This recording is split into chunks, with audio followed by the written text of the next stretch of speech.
Fala pessoalzinho, tudo tranquilo? Vamos para mais uma aula agora que eu deixei aqui gravada para vocês. Então eu vou pedir umas coisinhas para vocês. Ó. Se vocês curtirem a aula, não esquece de deixar uma curtida aí no vídeo. Se você ainda não for inscrito no canal, por favor se inscreve, que isso daí vai ser bastante importante para mim e para você. Se ativar as notificações, nota 10, melhor ainda. Se curtir muito o vídeo, posta, manda para os seus amigos, compartilha com seus amigos. E se você tiver alguma dúvida, alguma sugestão, por favor, joga aí nos comentários aí embaixo, que eu vou ter o maior prazer de responder para vocês e até gravar novos vídeos a respeito, beleza? Valeu, galera, bora pro vídeo. Essa daqui era a equação da perda de carga. Ó, então eu tenho uma tubulação. Repara que esses subíndices 1 e 2 eles são importantes porque olha só, se eu pegar numa figura aqui como essa, por exemplo, o subíndice 1 ele está sempre a montante no fluxo, né? Quer dizer, ele está sempre no começo do fluxo e o 2 está a jusante ou no final do fluxo. Né? Então, 1 é no começo do fluxo, 2 é no final do fluxo. A gente sempre vai adotar essa referência. Aí, ó, a nossa equação da perda de carga, ela tinha essa carinha aqui, ó.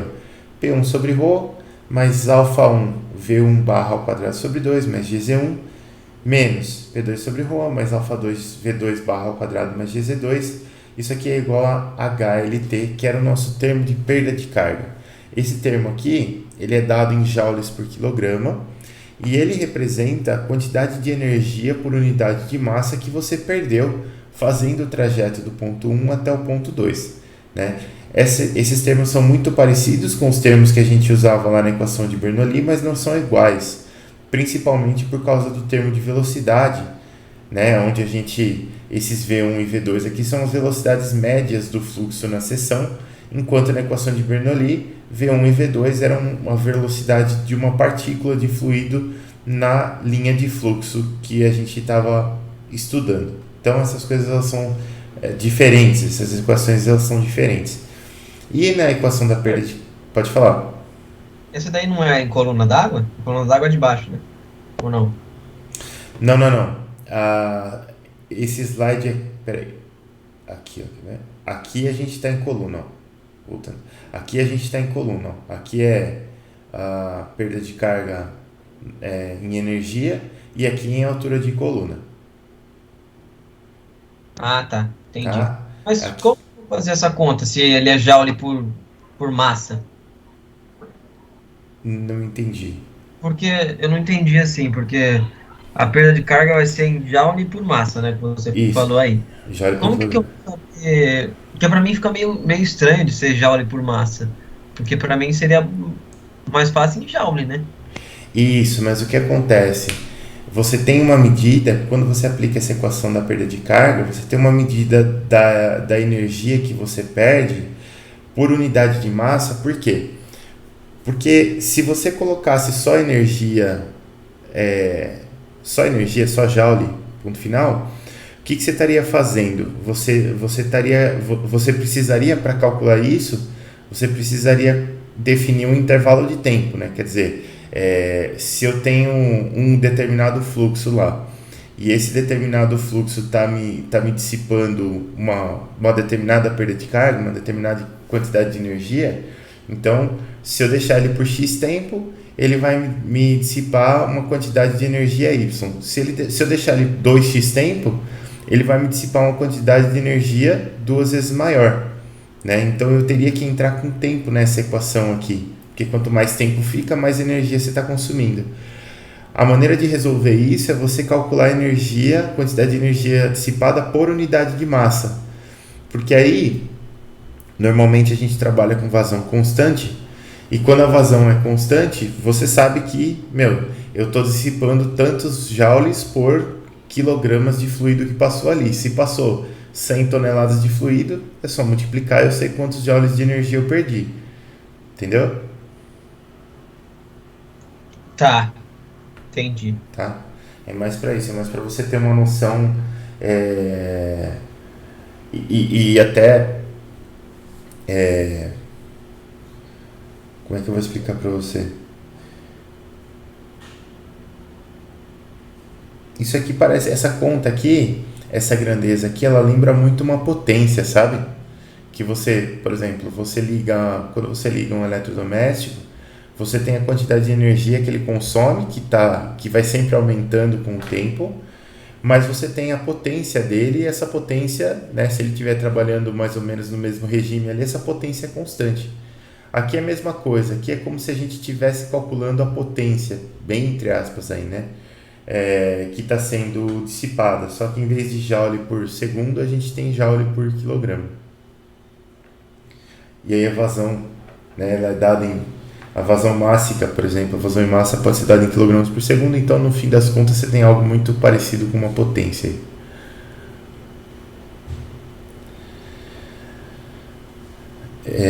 Aí beleza, então a gente está aqui olhando para a equação da perda de carga e a gente tem que lembrar que esse H aqui significa energia perdida, né? Ele é positivo quando eu perco energia no fluido, ele é negativo quando eu ganho energia, quando eu injeto energia no fluido.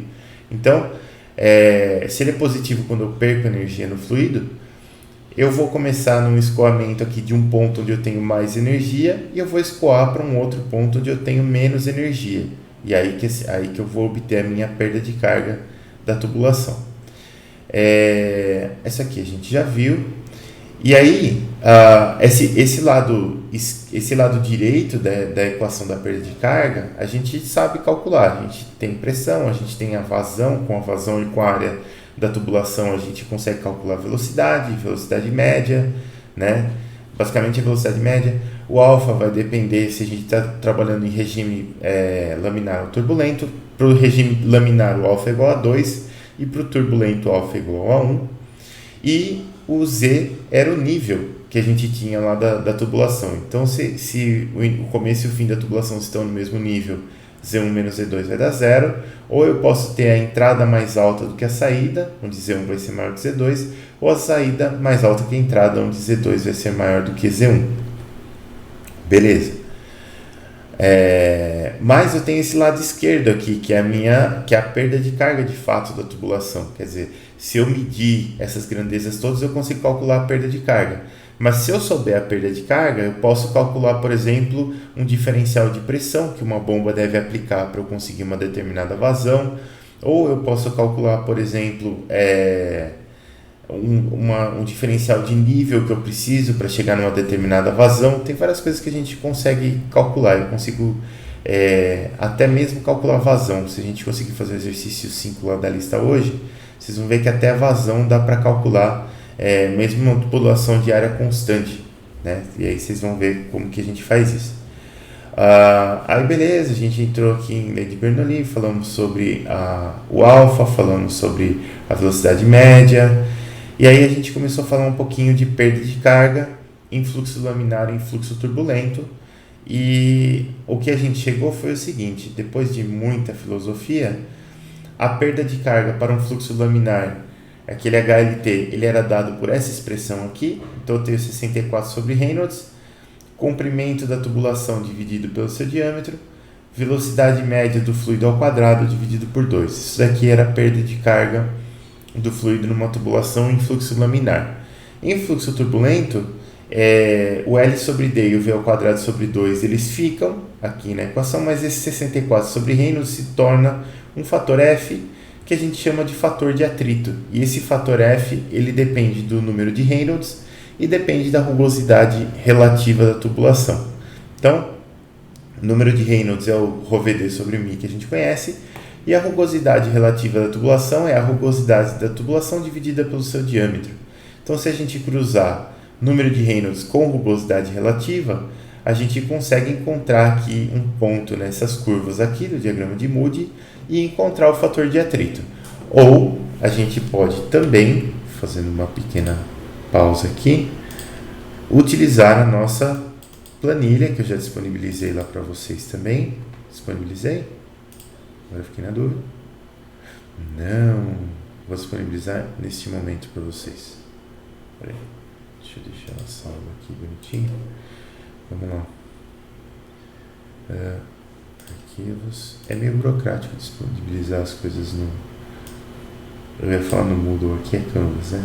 No Canvas aqui, mas a gente consegue. Tem que subir o arquivo para cá, voltar para lá. Vamos criar um módulo aqui.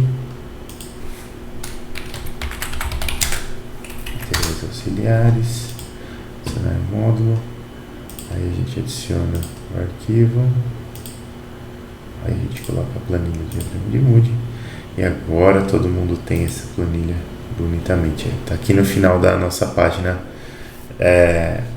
lá do Canvas de máquinas hidráulicas. Se eu vier aqui na minha planilha de diagrama de Moody, a gente já consegue, com a rugosidade relativa e com o número de Reynolds, calcular o fator de atrito F que a gente vai utilizar para os nossos cálculos, né? Eu acho melhor e mais produtivo do que ficar olhando nesse diagrama aqui, né? Porque a precisão, quando a gente tenta fazer a leitura visual do diagrama, é sempre péssima, né? Aí a gente estava entrando em perdas de carga concentradas, né? Depois que a gente viu o diagrama de Moody, pessoal, agora só para situar vocês, deixa eu voltar aqui. Só para situar vocês, a gente vai olhar bem para isso aqui, ó. Bem para esse HLT agora, porque a equação tem dois lados, né? Um lado são os dados do fluido aqui, pressão, nível e velocidade, e do outro lado é a perda de carga, né? Então agora a gente vai olhar para a perda de carga aqui, especificamente como que a gente calcula ela. Então, ó,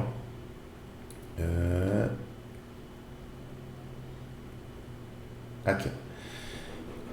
Além da perda de carga por atrito, então a gente pode ter outras perdas de carga concentradas na tubulação devido à presença de elementos, né? Basicamente a gente pode ter junções, cotovelos, entradas, saídas, flanges, válvulas, qualquer coisa.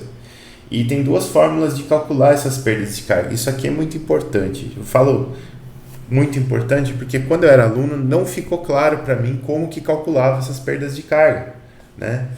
Era algo estranho, e porque parecia que para cada elemento era de um jeito que calculava, e não é. Na verdade tem duas formas de calcular. Tem essa primeira forma aqui com esse coeficiente experimental K, e tem essa segunda forma aqui com um tal de comprimento equivalente, tá? Então olha só. Basicamente, a gente está calculando a mesma coisa aqui.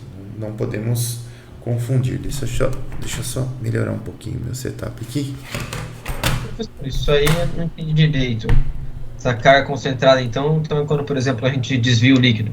Quando não é uma reta, a gente faz uma curvinha, alguma coisinha. Exatamente. Quando eu tenho qualquer outro elemento que não seja uma tubulação reta, na verdade uma tubulação reta ela também causa perda de carga, né? Por aquela formulinha da perda de carga que a gente já viu, que é muito parecida com essa daqui, ó, né? Então se eu tivesse um tubo liso, por exemplo, eu ia ter um fator de atrito que você calcula com o número de Reynolds e a rugosidade relativa, comprimento da tubulação dividido pelo diâmetro, velocidade média do fluido ao quadrado dividido por 2. Isso vai me dar a perda de carga do fluido numa tubulação reta. Se eu tiver um outro elemento qualquer nessa tubulação, se eu tiver uma válvula, se eu tiver um cotovelo, qualquer coisa assim, eu tenho como calcular a perda de carga desse elemento especificamente também. É isso que a gente está vendo aqui nessas fórmulas. Essa fórmula de baixo aqui, ó, ela deixa as coisas um pouco mais, como que eu vou dizer para vocês, um pouco mais abertas. Porque o que acontece? Para utilizar essa fórmula de baixo aqui, ó, o que você vai ter do elemento é um comprimento equivalente.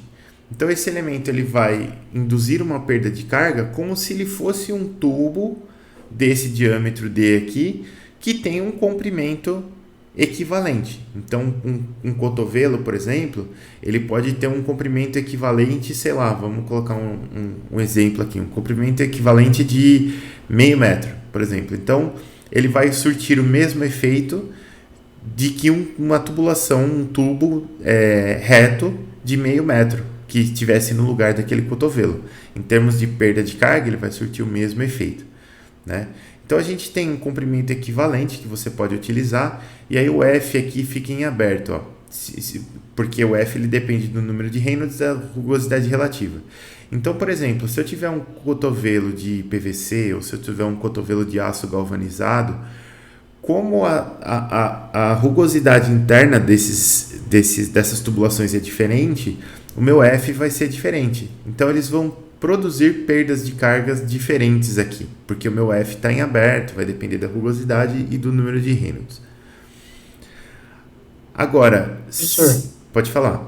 mas então essa fórmula seria meio que para ver uma perda somente por atrito, assim, vamos dizer, porque eles só viram uma tubulação reta.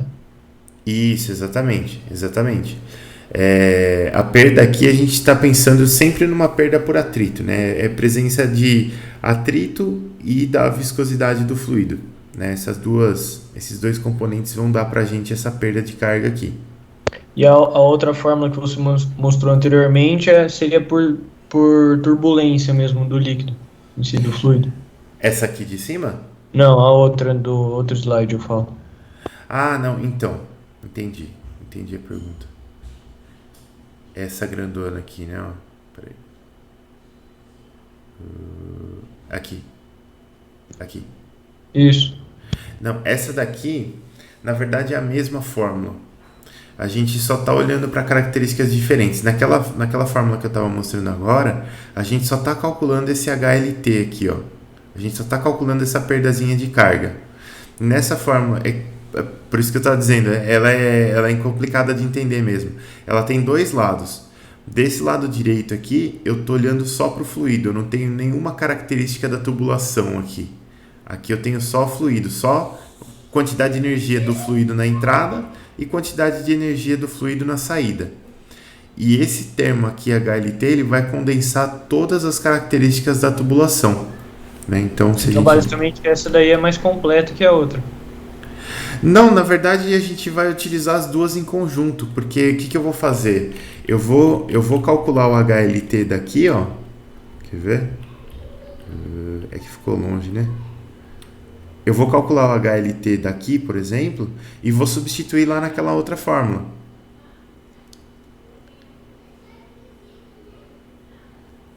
Entendeu? Eu vou ter F, L sobre D, V ao quadrado sobre 2. Isso aqui vai entrar aqui, ó.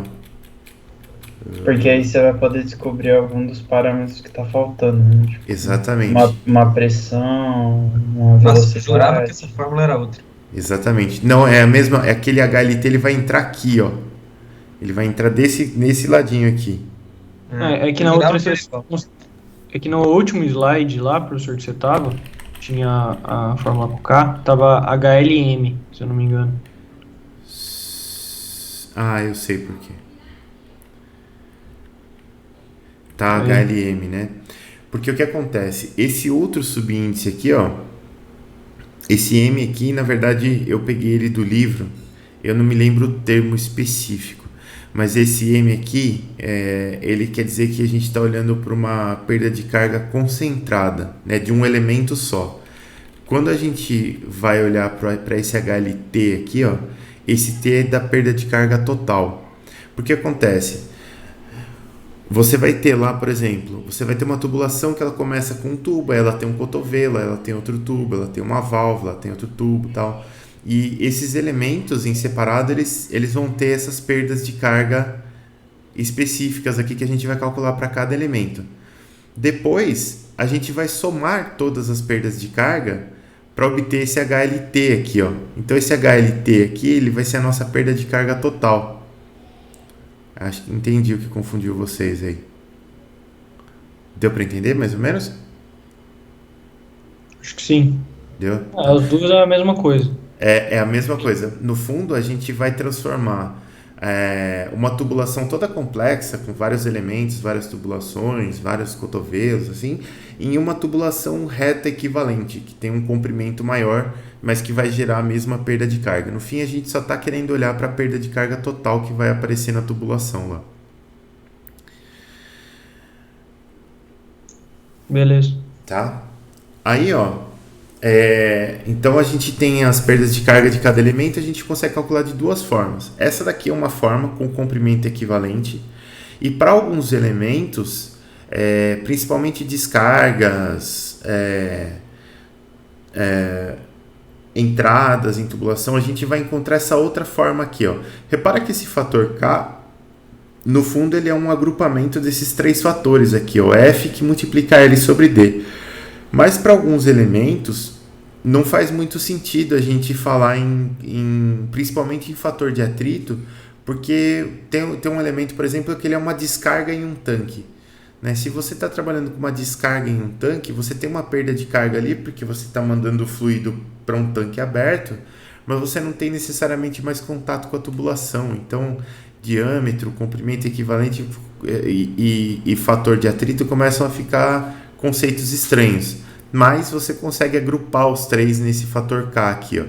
Então saibam que quando vocês forem calcular a perda de carga, alguns elementos vão aparecer com esse K para perda de carga e outros elementos vão aparecer com comprimento equivalente. Tá? No fundo a gente está calculando a mesma coisa, mas a forma de calcular para alguns elementos é diferente. Aí a gente tem aqui, por exemplo, ó, entradas, né? Então quando eu vou entrar com fluxo numa tubulação, eu tenho aqui, a gente sempre tem que olhar para uma referência. Então, aí lembrei aqui, ó, tá escrito aqui, esse Mzinho aqui, ó, é de minor loss. Minor loss quer dizer uma perda concentrada, uma perda que não é num tubo, é num elemento específico, por isso que tem esse M aqui. Então a gente tem aqui, ó, para entradas em tubulação. Eu posso ter entrada de 3 tipos aqui, né, que ele está colocando aqui. Eu posso ter essa entrada reentrante aqui, ó, tá vendo? Onde eu tenho uma extensão da tubulação para dentro aqui do reservatório, né? E o líquido ele vai entrar aqui, então ele não vai ter fluxo lateral aqui, ele só vai entrar pela boca aqui da tubulação. Eu tenho uma entrada de bordas quadradas aqui e eu tenho uma entrada de bordas arredondadas, e aqui tem uma relação entre esse raio e esse diâmetro aqui, ó. Para este tipo de elemento a referência é o K, vai ser a formulinha do K aqui, ó, né? E a velocidade de referência é a velocidade do fluxo dentro da tubulação. Então esse coeficiente K aqui para uma entrada reentrante vai ser de 0,78, independente do diâmetro, de nada, é simplesmente 0,78. Para uma entrada de bordas quadradas aqui é de 0,5. E para uma entrada de bordas arredondadas, a gente vai ter algo dependendo da relação entre o raio e o diâmetro, né? Então, se você tem raio da curvatura por diâmetro de 0,02, esse K é 0,28. 0,06, esse K é de 0,15. E maior do que 0,15 aqui, esse K aqui vai ser sempre de 0,04. Né? Lembrando que R sobre D maior significa que eu vou ter algo cada vez mais suave aqui para entrar na tubulação. Bom, depois disso daqui, o que a gente tem? A gente falou de entradas em tubulação. Depois a gente tem as saídas da tubulação, e a saída a gente normalmente fala de descarga, né? Então quando eu vou fazer a descarga dentro de um tanque, o que eu vou fazer? Eu vou injetar o fluido que estava dentro da tubulação em um tanque, né? Ele vai entrar no tanque, ele vai sair da tubulação e vai entrar no tanque. E quando isso acontece, você perde toda a energia cinética que você tinha no seu fluido para o tanque, né? Quer dizer, uma hora esse fluido vai parar lá dentro do tanque. Então, se você faz as continhas aí de perda de carga e tudo mais, a gente vai chegar na seguinte relação. Se eu substituir tudo isso aqui na equação da perda de carga lá, eu não vou ter nada de diferença de pressão, eu não vou ter nada de diferença de nível, eu só vou ter alguma coisa com velocidade, né? A velocidade ela começava em V e ela para em 0. Né? Então eu vou ter esse alfa V ao quadrado sobre 2, é a única coisa que sobra da minha equação lá de perda de carga, só que vai ser igual ao meu K V ao quadrado sobre 2, ou seja, se eu tiver uma descarga da tubulação num tanque, eu tenho que contabilizar isso como uma perda de carga com um coeficiente K, no qual K vai ser igual a alfa. Então aqui eu tenho que ver se o fluxo é laminar. Se o fluxo é laminar, esse alfa vai ser 2, então o K vai ser 2.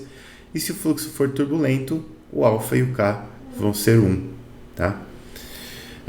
Tudo isso a gente vai praticar depois em exercício, vai ficar mais tranquilo.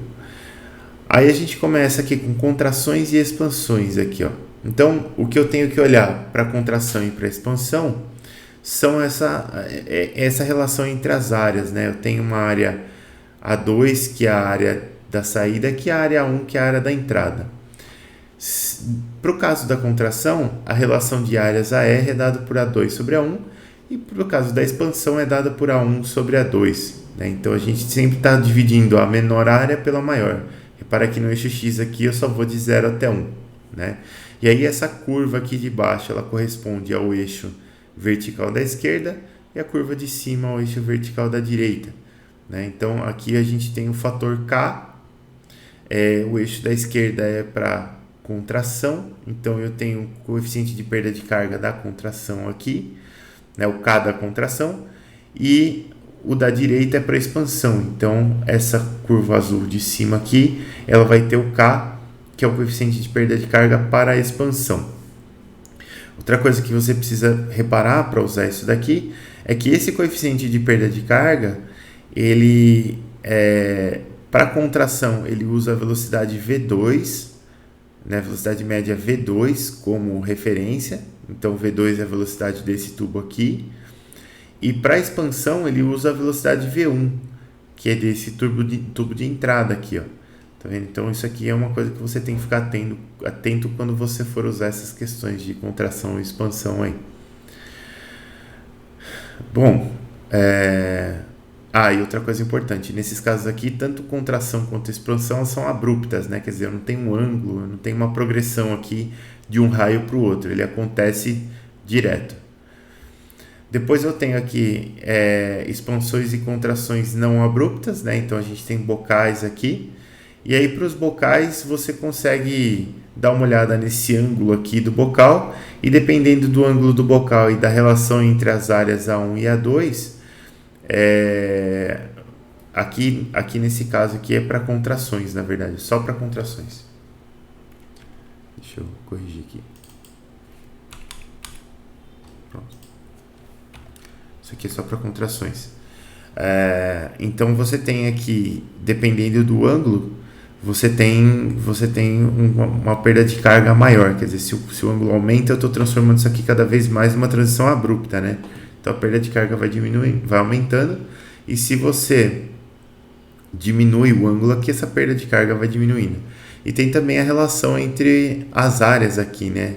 Então eu tenho A2 sobre A1 aqui, é o quanto que eu estou contraindo o fluxo. Então quanto mais eu contrair o fluxo, maior vai ser a minha perda de carga aqui também. Essa tabela aqui também te dá o K, aqui está a referência da fórmula para usar, e esse K ele tem que ser multiplicado pela velocidade V2, então é a velocidade após a contração aqui, para você saber o que está acontecendo. Aqui difusores, né? Então a gente tem uma expansão. O difusor ele é um pouquinho complicado. O difusor ele tem um coeficiente que a gente chama de coeficiente de recuperação de pressão, que é o CP, né? Então o que acontece?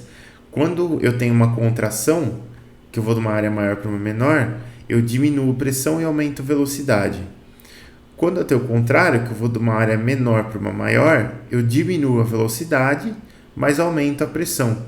Então esse CP aqui, que é um coeficiente que divide a diferença entre P2 e P1 pela energia cinética na entrada aqui, que é meio de Rho V1 ao quadrado, ele está te mostrando quanto dessa energia cinética da entrada que você acabou transformando em pressão, né? Então, por isso que ele se chama de coeficiente de recuperação de pressão. Por que esse coeficiente aqui é importante?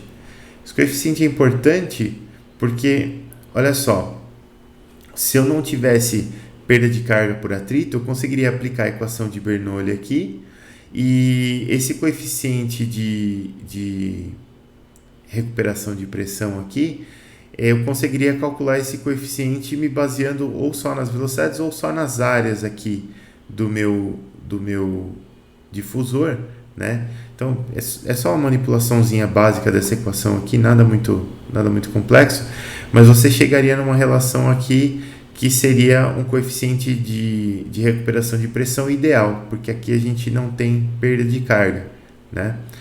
Quando eu tenho perda de carga, eu vou utilizar essa equação da perda de carga aqui e vou substituir de novo toda aquela parte lá de pressão e de velocidade para a recuperação, para o difusor aqui, né? E fazendo essas substituições, isso aqui acaba se cancelando. Não vou passar muito no detalhe da matemática da coisa, mas a gente chega numa formulinha para a perda de carga desse difusor, que depende do coeficiente de recuperação de pressão que você tem no seu difusor e do coeficiente de recuperação de pressão ideal, né? E essa perda de carga aqui, ela vai ser, né, o coeficiente K dessa perda de carga aqui, ele vai ser só a diferença entre os coeficientes de recuperação de pressão aqui. Então, você tem uma formulinha para calcular o coeficiente de recuperação de pressão. Na verdade, nem isso aqui é só dedução, gente, não se esquentem. Na prática, para difusores, você tem um K aqui que vai te dar essa perda de carga direta do difusor aqui. Isso aqui era mais para mostrar mesmo como que é calculado. Depois, para dobras e joelhos aqui, né, você tem uma curva, né, de 90 graus, que é o que a gente chama de joelho. Aqui a gente tem uma deflexão. Então, você tem umas curvinhas características aqui, onde você relaciona comprimento equivalente adimensional, né? Então, comprimento equivalente dividido pelo diâmetro, e raio da curvatura aqui dividido pelo diâmetro da tubulação também. Você tem uma curvazinha aqui que faz a relação para esses parâmetros aqui, e você tem também a curva que faz a relação entre o ângulo de deflexão e o comprimento equivalente. Então, você sabendo a relação entre os raios, você consegue pegar aqui um comprimento equivalente. Você sabendo aqui o ângulo de deflexão, você consegue pegar um comprimento equivalente também. Lógico que isso aqui vai ser, para a gente fazer as contas, eu estou mostrando mais ou menos a cara dessas curvas aqui, mas vai ser tudo dado, tá, pessoal? Porque a leitura desses gráficos aqui, ainda mais nessa escala totalmente ruim que tem no livro, fica muito ruim da gente fazer qualquer tipo de conta aqui, porque não tem nem grade para a gente ler o gráfico aqui, fica bem ruimzinho. Mas só para vocês verem que meio que para cada elemento a gente tem uma coisa. Eu posso ter uma curva, eu posso ter um K dado, eu posso ter uma formulinha. E aí a gente tem, essa daqui é a parte mais útil de todas. Válvulas e outros elementos. Então eu tenho válvula, aqui tem para válvulas 100% abertas, né? Vários tipos de válvula e o comprimento equivalente adimensional. Então aqui a gente já tem comprimento sobre diâmetro aqui, ó. Eu tenho para válvula gaveta, eu tenho um comprimento equivalente sobre diâmetro de 8, para válvula globo 340, para válvula angular 150, assim por diante. E para conexões aqui a gente também tem um comprimento equivalente que funciona da mesma forma, né? Então, para o cotovelo de 90 graus aqui eu tenho um comprimento equivalente sobre diâmetro de 30 e assim por diante. A gente vai utilizar esses dados aqui para calcular nossas perdas de carga.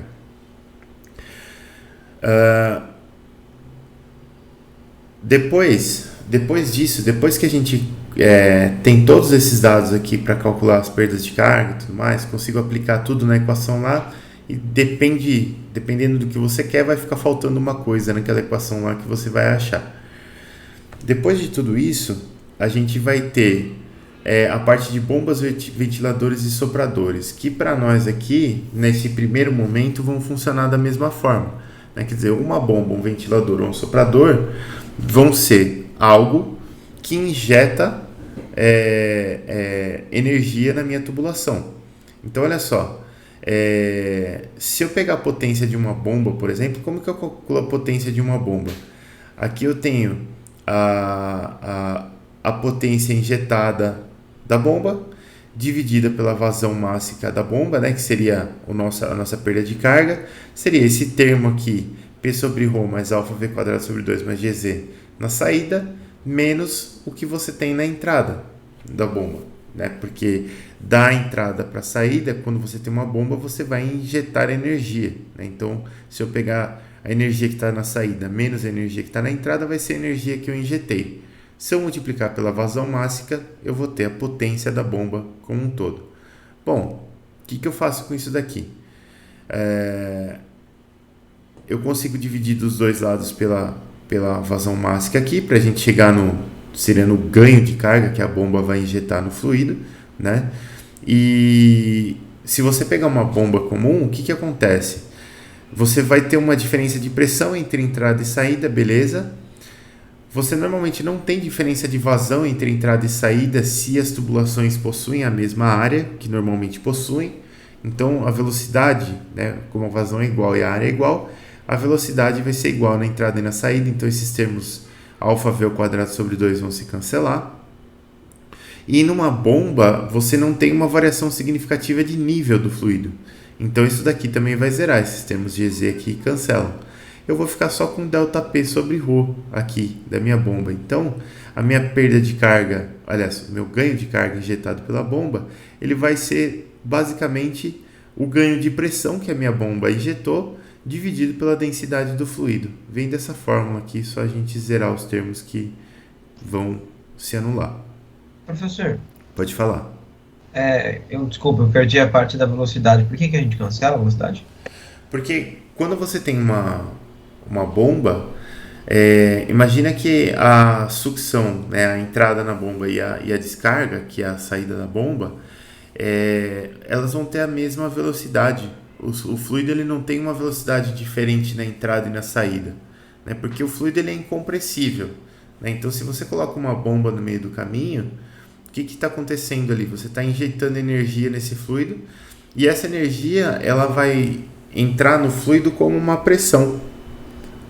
Então você vai ter um aumento de pressão ali, mas a vazão de entrada e a vazão de saída na bomba elas acabam sendo a mesma, né? Porque você não pode, né, ter mais saída, mais velocidade na saída do que na entrada da bomba, se a área da saída e da entrada forem iguais, porque não faz sentido, né? Porque você estaria criando massa ali. Então a quantidade de líquido que entra na bomba tem que ser igual à quantidade de líquido que sai. Se as áreas de entrada e saída são iguais, então as velocidades têm que ser iguais, né? Essas velocidades elas não mudam. E o nível, né, como a bomba normalmente não é algo muito grande, o nível da tubulação, o nível que eu digo o nível gravitacional mesmo ali, né? A altura da seção média de entrada na bomba e a altura da seção média da saída são parecidas, ou seja, você não está ganhando muita energia potencial gravitacional quando você está passando por uma bomba, né? Mais ou menos que você vai entrar e sair da bomba ali com a mesma energia potencial gravitacional. Você vai ganhar energia no fluido, mas como pressão mesmo. Entendi, obrigado. Entendeu? Nada. É meio contra-intuitivo, assim. Se você parar para pensar, a gente acaba imaginando que a velocidade na saída de uma bomba tem que ser maior do que na entrada, mas não é verdade, né? Se você tem o mesmo diâmetro de tubulação na saída e na entrada e o fluido é incompressível, necessariamente você tem que ter a mesma velocidade na saída e na entrada.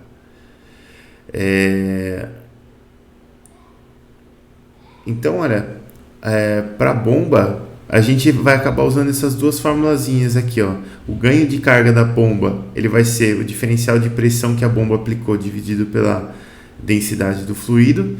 E se a gente precisar calcular a potência mesmo da bomba, é só multiplicar isso aqui pela minha vazão mássica, né? Que pode ser, se o fluido é incompressível, é a densidade que multiplica a vazão volumétrica, ou se ele for compressível ou por algum motivo você tiver essa vazão mássica, você só multiplica essa vazão mássica pelo ganho de carga e você já vai ter a potência que a bomba precisa injetar lá, que é o que eu acabei de falar aqui. Tem também a eficiência da bomba, né? Que a eficiência da bomba é basicamente a quantidade de potência que você conseguiu injetar no fluido dividido pela quantidade de potência potência elétrica, por exemplo, potência mecânica que você precisou colocar na bomba para isso acontecer. Então, em alguns casos, quando a gente fala de eficiência da bomba, você tem que calcular a potência injetada no fluido e depois você divide ele pela essa potência injetada no fluido pela eficiência da bomba para você obter a potência que você tem que injetar de fato na bomba para você poder passar essa quantidade de energia para o fluido. E aí, como eu estou trabalhando aqui com ganho de energia, né, esse ΔH aqui da bomba é um ganho de energia que eu estou aplicando no fluido, ele vai entrar na nossa equação da perda de carga aqui do lado da perda de carga mesmo, só que com sinal negativo, porque aqui eu estou injetando energia no fluido, né? Se o positivo aqui é tirar a energia do fluido, O negativo é injetar energia no fluido. Então, quando eu tiver bombeamento, eu vou ter esse ΔHB aqui negativo aqui. Esse ΔH, porque ele é o ganho de energia que a bomba está promovendo no fluido. No finalzinho aqui, só para constar, eu posso ter dutos não circulares, né? Isso aqui é muito comum quando a gente está trabalhando com ventilação, por exemplo, com ar-condicionado e tudo mais. Você pode ter uma seção retangular. E aí toda essa teoria que a gente está utilizando vale, mas ela foi calculada para dutos circulares, né? Para dutos cilíndricos. Quando ele não é cilíndrico, você tem que calcular um diâmetro que se chama diâmetro hidráulico para poder fazer todas as contas. E esse diâmetro hidráulico aqui ele é dado por 4 vezes a área da seção transversal dividido pelo perímetro dessa seção transversal, né? Então, se você tiver um duto retangular, quadrado ou de qualquer outro formato, você consegue calcular o diâmetro hidráulico dessa tubulação com essa formulinha aqui do DH, 4 vezes a área por perímetro, e aí você consegue fazer todas as contas com as formulinhas lá, imaginando que essa tubulação é cilíndrica mesmo. Aqui no final a gente tem algumas rugosidades, né, para alguns materiais. Então, lá no exercício você vai encontrar a tubulação é de aço galvanizado. Então, você tem a rugosidade E aqui que é tanto. Se você dividir pelo diâmetro da tubulação, você vai obter a rugosidade relativa e aí você já consegue fazer as continhas lá para achar o fator de atrito. E aí, finalmente, a gente chegou no exercício aqui, ó. Então, vamos lá. Vamos dar uma olhada nesses exercícios aqui, ó. Eu vou pegar a lista de exercícios e a gente vai dar uma olhada aqui, ó. Quer ver? Vamos fazer o exercício 4 primeiro.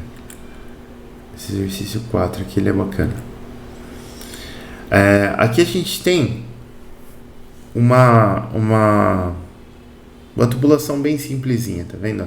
Eu tenho uma tubulação aqui eu tenho a bomba, né? E essa bomba vai injetar energia no fluido, o fluido vai passar por aqui, ele vai passar por uma válvula gaveta e ele vai continuar para cá e voltar para a bomba. Desculpa. O enunciado diz o seguinte, ele vai ficar só fazendo esse ciclo aqui, ó.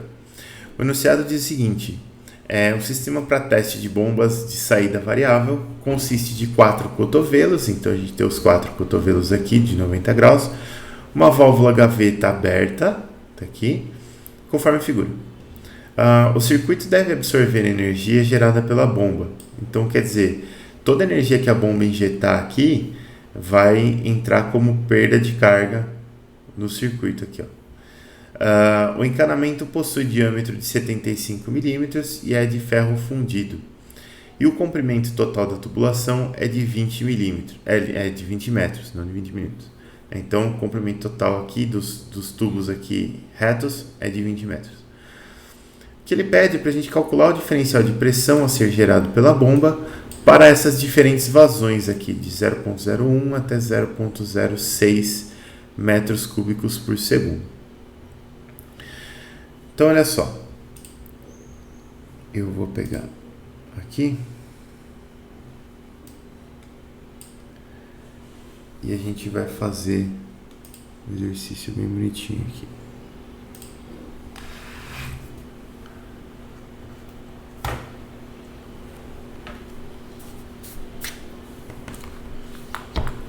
Então, basicamente,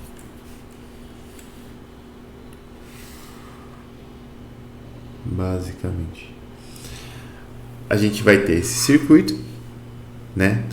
E eu preciso calcular aqui.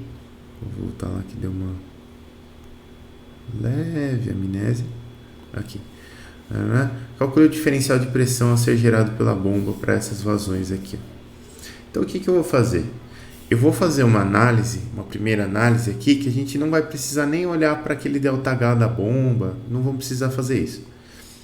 Por quê? Porque eu vou fazer uma seção aqui na minha tubulação, ó, e esta seção aqui vai ser a minha seção 1, certo? Aí o fluxo vai entrar por aqui, vai seguir por aqui, para cá, vai passar pela válvula, vai para cá e para cá. E aqui, ó, antes da sucção aqui da bomba, vai ser a minha seção 2. Legal. Então, da seção 1 até a seção 2, o que eu vou ter aqui? Eu vou ter uma pressão 1, que é a pressão na saída da bomba. Eu vou ter uma pressão 2, que é a pressão na entrada da bomba. A diferença dessas pressões aqui é o delta de pressão que a bomba vai inserir no meu fluido. Então eu não preciso ficar olhando para a bomba nesse momento. Se eu só quero saber o delta de pressão, eu posso fazer isso daqui. Beleza. Qual que é a minha equação da perda de carga? A minha equação da perda de carga é assim, ó. HLT é igual. Opa, esse T aqui é mais para baixo. É igual a P1 sobre ρ mais alfa 1 V1 ao quadrado sobre 2 mais GZ1 menos P2 sobre ρ mais alfa 2 V2, esses V's aqui tem barra, ao quadrado sobre 2 mais GZ2. Beleza. Dos pontos 1 e 2 aqui, ó, P1 é uma das coisas que eu quero encontrar. Na verdade, eu quero encontrar P1 menos P2. Então, para encontrar P1 menos P2, eu vou utilizar isso aqui e isso daqui. Então, não preciso me preocupar com isso. As velocidades aqui, ó, lembra aquilo que eu falei para vocês. A gente está usando a equação da continuidade. Então, quantidade de fluido que entra em qualquer seção tem que ser igual à quantidade de fluido que sai da seção. A área transversal da tubulação aqui é igual em toda a seção. Beleza? Então, se a vazão aqui é a mesma e a área transversal é a mesma, a velocidade tem que ser a mesma nos pontos 1 e no ponto 2 aqui, no ponto 1 e no ponto 2. Então, essa velocidade V1, ela vai ser igual à velocidade V2, né? E se ela vai ser igual, esses alfas aqui, não importa se o fluxo for laminar ou turbulento, 99% das vezes ele vai ser turbulento, porque a viscosidade da água é muito baixa. Mas, não importa se ele for laminar ou turbulento, os alfas vão ser iguais, porque aqui, como a gente está trabalhando com o mesmo fluido, e a tubulação tem o mesmo diâmetro, o número de Reynolds vai depender essencialmente da velocidade, e a velocidade é igual. Então, alfa V1 ao quadrado sobre 2 e alfa V2 ao quadrado sobre 2 são iguais. Então, eles se cancelam aqui, ó. E aqui, esse não está explicado aqui, mas também não há nenhuma distinção sobre alturas aqui. Então, estou imaginando que isso daqui está num plano horizontal. Oi? Professor, está me escutando? Tô ouvindo. Cara, eu não consigo entender porque a velocidade é igual. Porque, tipo assim, se é perda de carga, querendo ou não, quando o líquido passa entre uma parede, ele vai perdendo carga. Ou seja, o dinamismo do líquido vai se perdendo. Pra mim, na minha cabeça, a velocidade reduz também. Entendi. Não, na verdade, a velocidade ela não reduz. Eu sei, eu entendo exatamente o que você está pensando, mas a velocidade ela não reduz. Porque o que acontece, ó, independente de você ter perda de carga ou não, imagina que você tem uma tubulação aqui, ó. Se eu fiz errado aqui. Imagina que você tem uma tubulação aqui, certo? Essa tubulação, ela tem uma área de entrada aqui, droga, aqui, que vai ser uma área A1. E ela tem uma área de saída aqui, que vai ser uma área A2. Ela tem isso daqui. A tubulação, a gente vai trabalhar com tubulação cheia aqui. Então, a tubulação, ela não está, basicamente, ela não está nem se enchendo nem se esvaziando. Ela está sempre cheia. Ela está sempre assim, ó. Eu tenho sempre o mesmo volume de líquido aqui dentro. Se eu tenho o mesmo volume de líquido aqui dentro e eu sei que eu tenho uma quantidade de líquido entrando, eu tenho um volume, ou eu tenho uma vazão Q1 aqui, lembrando que isso aqui é em metros cúbicos por segundo. Se eu tenho uma vazão Q1 entrando aqui, e eu tenho uma vazão Q2 saindo aqui, também em metros cúbicos por segundo, as vazões elas têm que ser iguais, né? Quer dizer, se o volume interno da minha tubulação é sempre igual e está entrando 10 litros de água por segundo, tem que sair 10 litros de água por segundo. Eu não tenho alternativa. Mesmo que... Pode falar. Me interromper, mas, por exemplo, se é um ciclo fechado, ele está totalmente, completamente cheio, o líquido não estaria estagnado? Não, ele pode estar fluindo. Ele não precisa estar parado. Ele pode estar fluindo. Como é o caso aqui, que ele está fluindo, ele está circulando aqui dentro. Tá? O que eu estou falando aqui de entrada e saída é porque eu estou analisando em duas seções. Como aqui, né? Aqui eu tenho uma seção 1, onde eu estou imaginando que o meu fluido está entrando aqui, aí ele passa pela válvula e pela seção 2 ele está saindo para cá, né? Então, aqui é só uma simplificação desse circuito aqui para a gente entender um pouco melhor. Mas eu entendo a dúvida que vocês colocaram, porque assim, você tem uma perda de carga, beleza. Se eu tenho uma perda de carga, eu tenho uma perda de energia. Até aí, beleza, concordo 100%. Se eu tenho uma perda de energia, por que eu não perco velocidade? Eu não perco velocidade porque dentro do fluido eu tenho algumas formas de armazenar energia, né? Eu tenho algumas formas que estão na equação de Bernoulli, né, que são pressão, velocidade e altura. Dessas três formas aqui eu consigo guardar energia num fluido. E tem uma quarta forma, que é uma forma de calor, que a gente vê na matéria lá de máquinas térmicas, que é energia interna, né? E, na verdade, eu coloquei U aqui como energia interna, mas o certo aqui seria falar em entropia, que é um Hzinho aqui. Mas vamos entender isso aqui como energia interna só relacionada à temperatura, tá?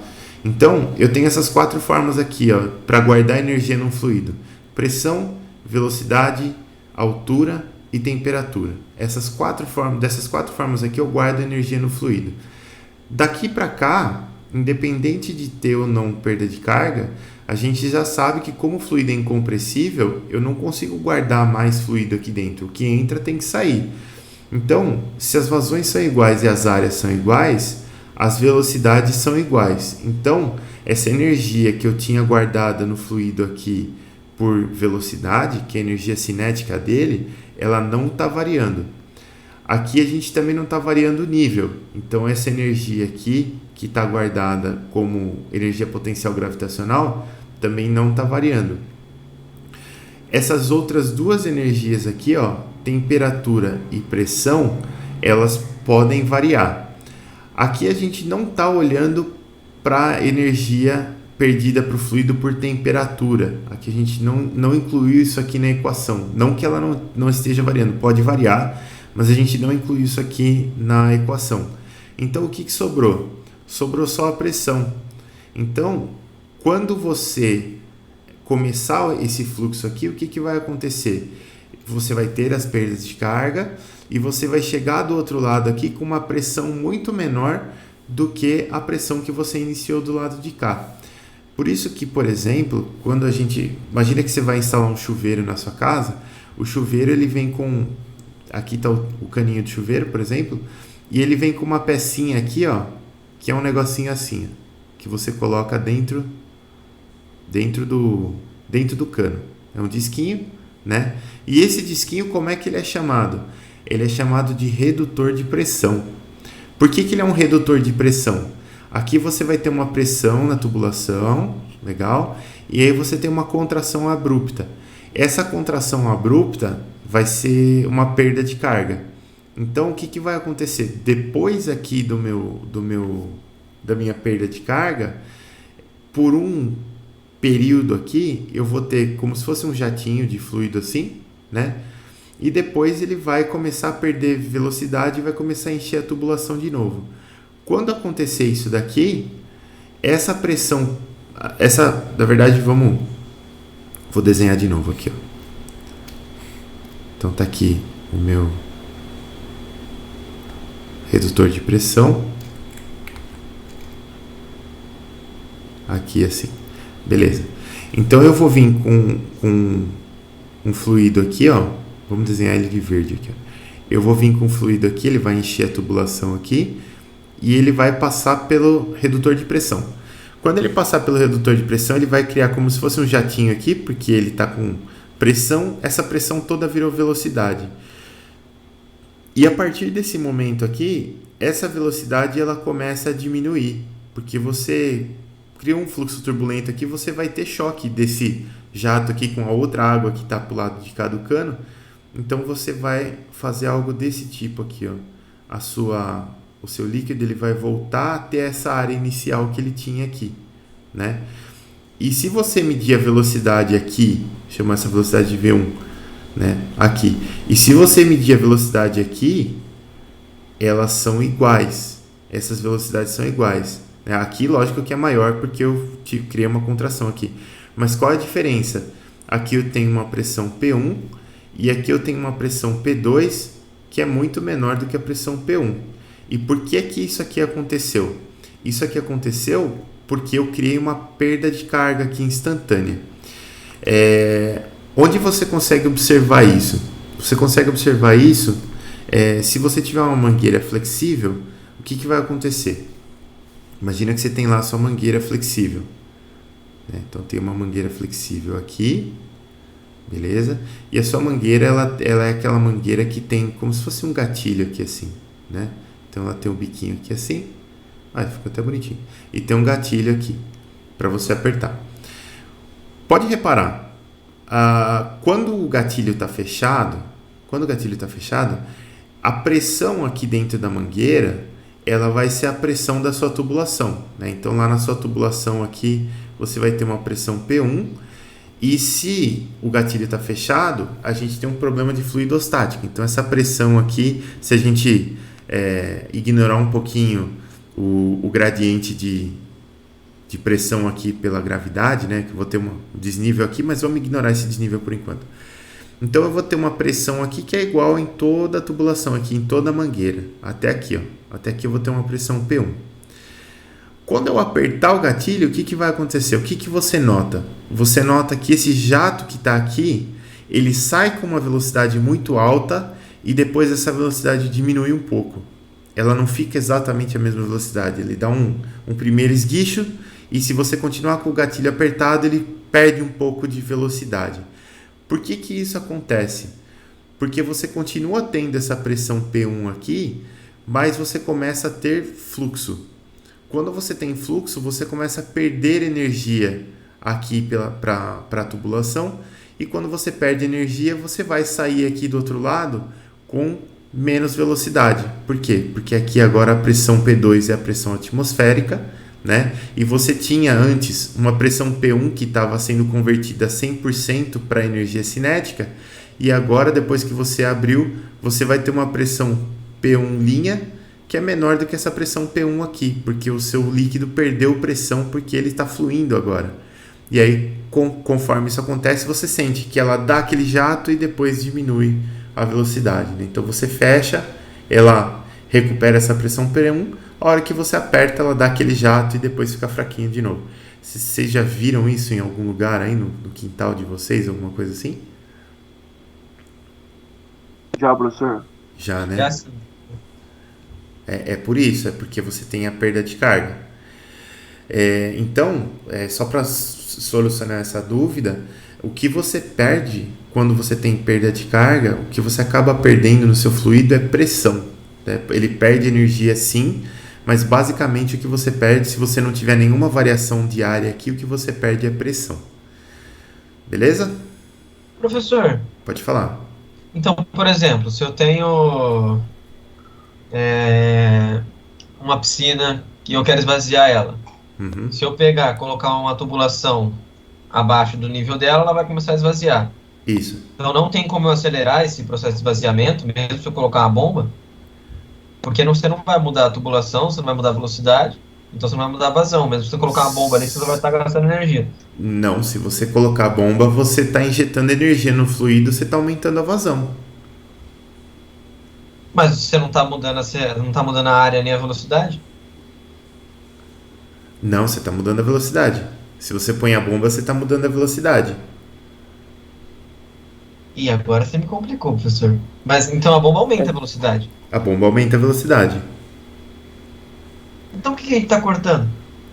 Não, porque aí o que acontece? Imagina que você tem. Vamos pegar o exemplo aqui da piscina. Vamos lá. Aham. Deixa eu desenhar a piscina aqui. Então você tem lá o seu reservatório, beleza? Aqui.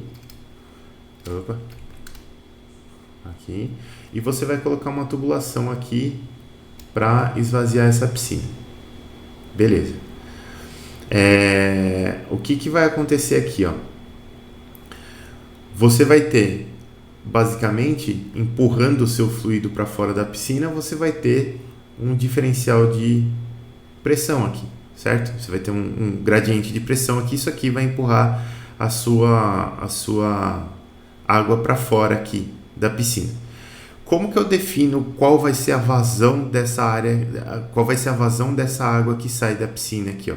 Eu vou ter duas coisas. Eu vou ter, se eu olhar para essa equação aqui, ó, eu vou ter a diferença de pressão entre os pontos, né? Então aqui eu vou ter uma pressão aqui, que ela nesse ponto 1 aqui, a pressão é ρGH, certo? A velocidade de entrada no tubo é a mesma velocidade de saída no tubo. A diferença é que aqui na saída do tubo a pressão é a pressão atmosférica.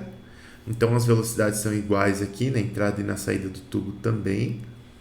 E o nível que você está mudando da entrada para a saída do tubo é desprezível, né? Então a diferença de desnível aqui você também não tem. Então basicamente desse lado direito da equação aqui vai sobrar o quê? Vai sobrar ρGH menos PATM. Só as pressões, então, né? Que vai ser a PATM e a outra Isso. PATM, e a outra pressão. Isso, dividido por ρ. E desse lado esquerdo aqui, ó, eu vou ter a perda de carga dessa tubulação aqui. Então eu vou ter um HLT. Beleza. Então, beleza. Esse HLT aqui, ó, lembra? Ele é dado por fator de atrito, L sobre D, V ao quadrado, V barra ao quadrado sobre 2. Ele é dado por isso daqui. Então, se eu, aplicando essa equação aqui, se eu conhecer o fator de atrito e se eu conhecer o L sobre D, quer dizer, se eu conhecer o comprimento equivalente dessa perda de carga toda aqui, eu consigo determinar a velocidade da saída da água aqui. E eu consigo determinar, sabendo essa velocidade, eu consigo determinar a vazão de saída. Beleza. Se eu tiver bomba, o que vai acontecer? Eu vou ter um menos delta HB. Aqui desse lado aqui da perda de carga, que é a energia injetada pela bomba. Imagina que esse menos delta HB aqui eu vou passar para o outro lado. Então ele vai sair daqui. Deixa eu... Aqui. Ele vai sair daqui, ele vai passar para o outro lado como algo positivo. Ele vai entrar aqui, ó, mais delta HB. Eu estou entrando aqui com a perda de carga da bomba. Beleza. Repara que, ó, antes eu ia só dividir esse termo aqui por FL sobre D para encontrar a velocidade. Agora eu tenho um termo a mais aqui, ó, né, para encontrar essa velocidade. Então, quando eu dividir isso daqui, eu vou ter uma velocidade maior de saída da minha piscina. Então, se eu colocar a bomba aqui, o que vai acontecer? A minha velocidade aqui ela tem que aumentar. Ah, tá, entendi. Entendeu? O que não vai mudar vai ser a velocidade na extremidade da bomba, né? Nas extremidades. Nas Mas a extremidades da velocidade- tubulação. Isso, exatamente, da bomba também. Quer dizer, se eu colocar a minha bomba aqui, ó, a velocidade de entrada na bomba e a velocidade de saída na bomba vão ser as mesmas, ainda assim. Mas se eu colocar a bomba, a vazão vai ser maior, com certeza. Entendi. Eu achei que a velocidade na saída da bomba era maior. Então, a gente tem essa impressão mesmo, mas não é verdade. Aqui vocês vão ver que para essa parte de bombeamento, você ganha pressão, você não ganha velocidade. Né? A velocidade... Só se eu mudar a tubulação, então. Eu posso Só ganhar se no- você... Isso, só se você mudar o diâmetro da tubulação. Tá. Aí aqui, pessoal, ó, Aqui, Ô, professor, beleza. isso acontece da velocidade ser igual é porque tá cheio de líquido lá. Se tivesse vazio, tivesse um pouco só, Aham. e o líquido tivesse que percorrer, aí você perderia velocidade. Ou não necessariamente. Não Entendeu? necessariamente, entendi. A única maneira de você perder velocidade ou ganhar velocidade seria se você tivesse, por exemplo, se eu estivesse enchendo a tubulação, aí a velocidade de vazão de saída pode ser menor do que a de entrada. Se eu não tiver enchendo a tubulação, as velocidades de saída e de entrada têm que ser iguais, necessariamente. Não, o professor, ali, tipo, por exemplo, para a velocidade de entrada da bomba e de saída da bomba, vai ser igual quando, tipo, o sistema já está em funcionamento, né? Não no start do sistema, porque o cano do Isso, outro lado da bomba estaria vazio. Aí teria uma isso. diferença de velocidade. Isso, exatamente, exatamente. Se eu tiver tubulações vazias, se eu tenho algo que não entrou, que é naquilo que a gente chama de regime ainda, aí sim, aí eu posso ter vazões diferentes. Mas senão as vazões são iguais, né? Senão em operação, como você chamou, que é a condição de regime, aí as coisas são iguais. Beleza. Beleza? Aí aqui, ó, voltando para cá. Então, as velocidades de entrada e saída da bomba são iguais. A gente também não ganhou nível aqui, entrando e saindo da bomba, então esses Z's aqui são iguais também. E o que a gente vai ter aqui, basicamente, do lado direito da equação aqui, é HLT é igual a P1 menos P2 sobre ρ. Beleza. O que eu preciso Professor, calcular... mas aí, por exemplo, falar. aí não tem que colocar a perda da bomba? O ganho, então, nesse caso especificamente, não. Pela análise que a gente está fazendo, não. Porque, na verdade, até teria como colocar. Depois eu vou mostrar para vocês no final como que a gente poderia colocar isso. Mas basicamente, aqui, ó, eu comecei a minha análise depois da bomba e eu tô terminando a minha análise antes da bomba. Então é como se no trajeto que eu tô analisando não tiver... É como se não. No trajeto que eu tô analisando não tem bomba. Então eu não preciso me preocupar com esse ΔH da bomba nesse momento. Tá, entendi. Entendeu? Você pode fazer isso. Você pode analisar só um segmento da tubulação. Você não precisa analisar a tubulação como um todo. Bom, nos resta calcular esse... Porque o ρ da água eu tenho. Isso aqui, esse P1 menos P2 é o que eu quero calcular. Nos resta calcular esse HLT aqui, ó. Para calcular o HLT, a gente tem que fazer uma listinha de todas as perdas de carga que a gente tem aqui, ó. Então, o que a gente tem? A gente tem 4 cotovelos de 90 graus. A gente tem 20 metros de tubulação. E a gente tem uma válvula gaveta 100% aberta.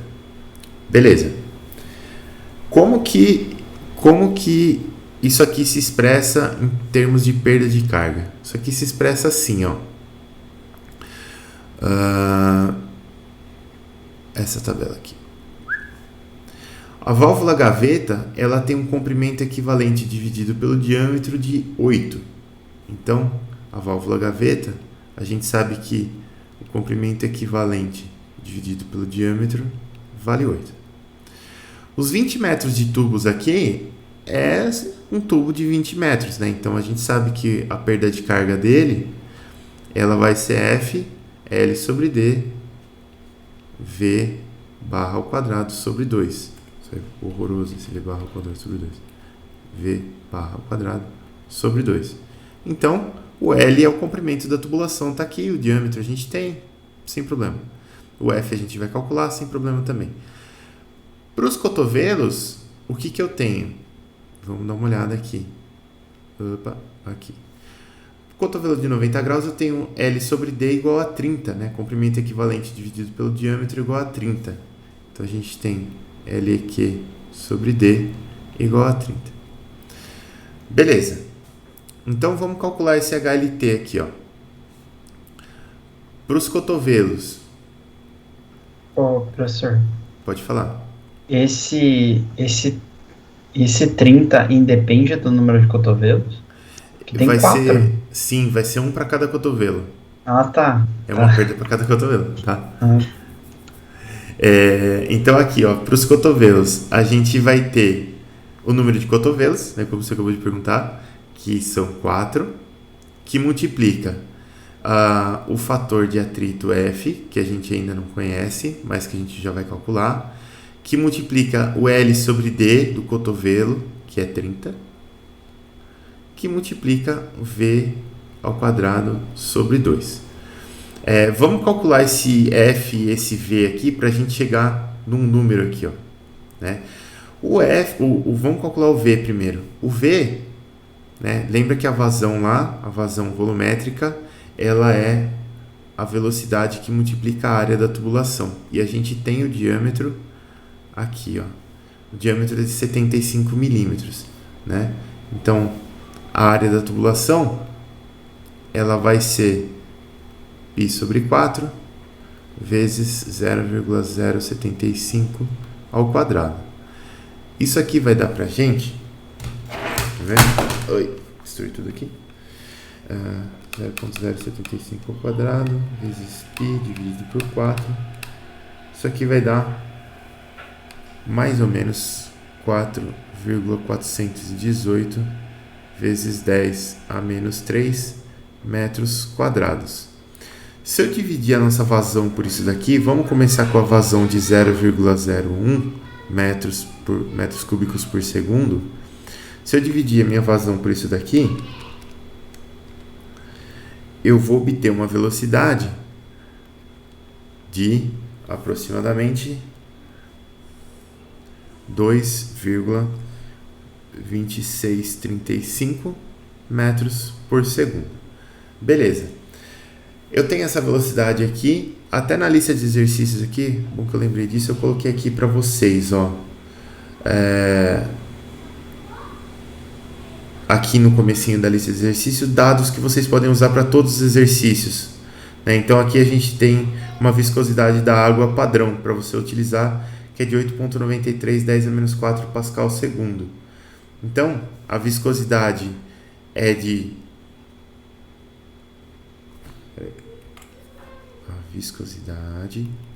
8,93 vezes 10 a menos 4 pascal segundo.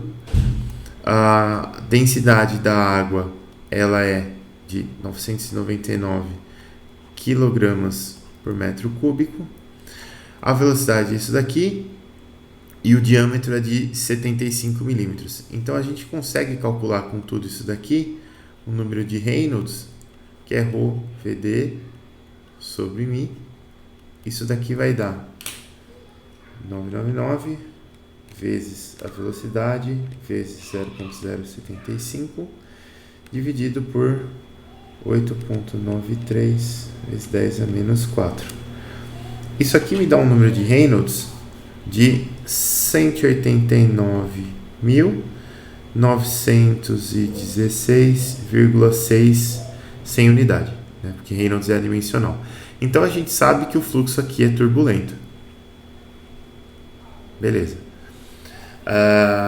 E com esse número de Reynolds aqui e com a rugosidade relativa que ele dá lá, porque ele especifica o material também, 4, aqui ó, ferro fundido, ele é de ferro fundido. Então se eu olhar aqui no meu slide, para o ferro fundido, e aqui eu tenho que ficar muito atento, olha só, para o ferro fundido eu tenho uma rugosidade de 0,26 milímetros, tá? E a rugosidade que a gente usa aqui na planilha do diagrama de Moody, ela é a rugosidade relativa, que ela é a rugosidade dividida pelo diâmetro. E isso tem que ser adimensional. Ou seja, eu tenho que pegar essa rugosidade em milímetros e dividir pelo diâmetro em milímetros. Então, eu vou pegar esse 0,26 e dividir por 75, tá? Tudo em milímetros. Então, 0,26 dividido por 75 vai... multipliquei, burro. Aqui. Vai dar... Aqui, ó. A gente... Pera aí. Aqui. Vamos colocar aqui. E sobre D é 0,26 por 75, porque tudo deve estar em milímetros aqui, ou tudo em metros, como queira, mas tudo na mesma unidade. Isso aqui vai dar 3,467 vezes 10 elevado a menos 3. Bom, agora eu tenho Reynolds e eu tenho rugosidade relativa. Eu consigo colocar tudo isso daí aqui para calcular o F. Então, o meu Reynolds é de 189.916,6. A minha rugosidade relativa, se você não quiser fazer a continha, você pode colocar aqui 0,26 dividido por 75, já vai dar para você. E aí o nosso fator de atrito aqui, ó, deu 0,0279. Então a gente volta para cá. O nosso F é 0,0279.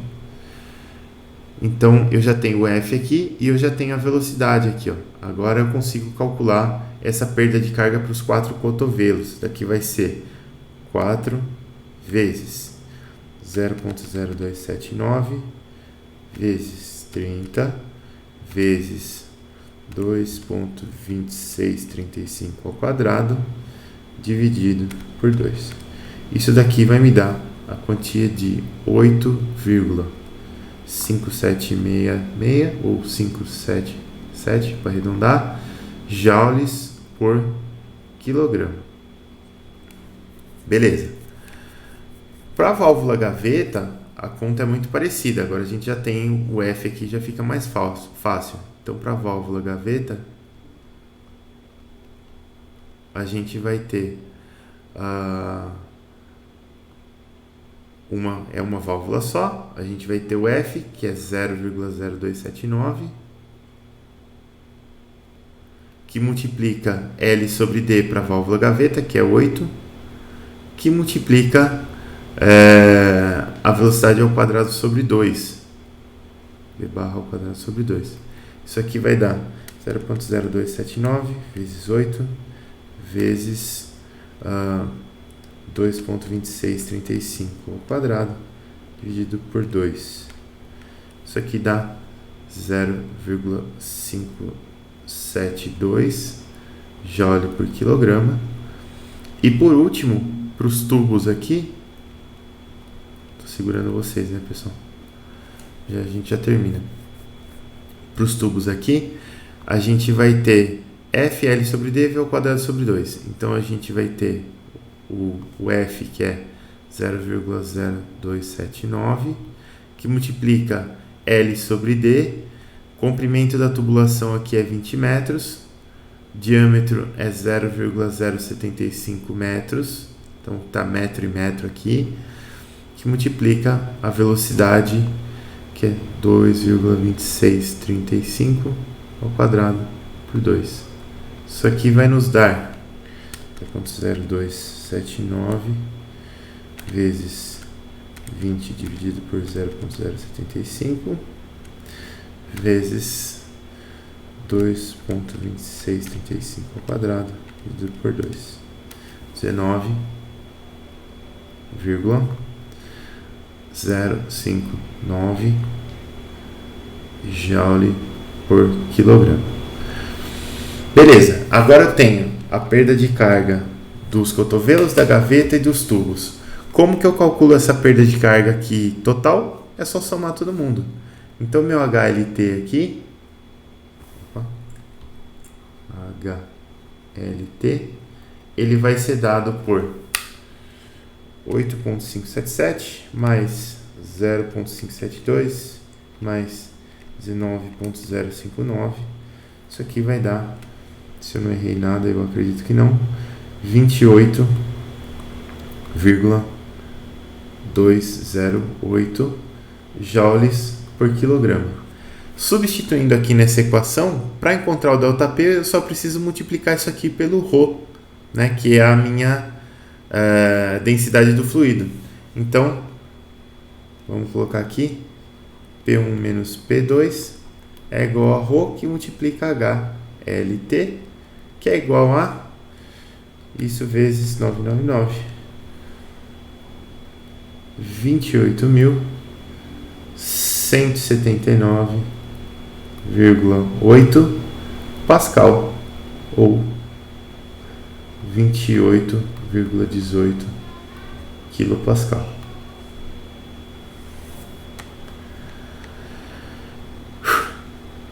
Segurei vocês uns minutinhos aí, mas consegui terminar, pessoal. Professor, Pode. você fez 999 vezes o 28.208 ali, né? Exatamente. Ok.